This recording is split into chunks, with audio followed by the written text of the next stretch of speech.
Би си живота с мен. Днес приличам на малък фъкбой. И сега малкият фъкбой ще сглобява шкаф. О, да. Днес като бях в Икеа си взех още 50 000 неща. Имаме една малка масичка. Имаме тази сладка кошничка, беше намалена, затова си я взех. Още от белите кутии. И абсолютно любимото ми имаме една лампичка с една огромна кружка. Нямам търпение да я сглобя и да я видите. И да, Икеа ми смениха огледалцето, но на каква цена? Първо не ми дигаха цял ден и аз не знах дали трябва да влача целия огромен тежък кашон или само огледалцето. Затова натоварих целия огромен тежък кашон и по път за Икеа най-накрая взеха, че ми дигнаха и казаха, че е трябвало да нося само огледалцето. И затова влачих огромния тежък кашон и на отиване, и на връщане. Беше супер. Захванах се да сглобявам всичките бели кутии, които между другото влезнаха в прекрасна употреба. След което започнах да сглобявам лампичката с огромната кружка, която свети много яко. Ще я видите в някои от следващите епизоди, както и масичката. И на края на епизода ще видим точно къде ще ги позиционираме. Приятели, за великото разместване.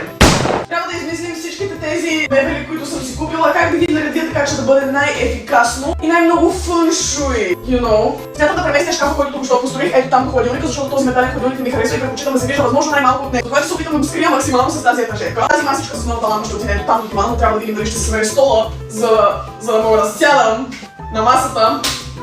Да. Всичкото това местене отне толкова повече време, отколкото очаквах. Тук в някои кадри може да видите как бързо посядам на дивана, за да видя дали се вижда хубаво телевизора. Дори в тези забързани кадри се личи колко дълго време заставам и объркано размишлявам. Хора, не съм сигурна дали това ще е финалната конфигурация. Ето я масичката, не ми гледайте алкохолчето. Не съм сигурна, в бъдеще сигурно ще го разместя допълнително. Сега ще видим какво мога да разпределя от тези неща по чекмеджа. В следващия епизод най-накрая приключваме хола, така че може да ме последвате, за да не го пропуснете. Ако спешно ви трябва мотивация в живота, може да отидете да изгледате предишните епизоди от поредицата. Бай!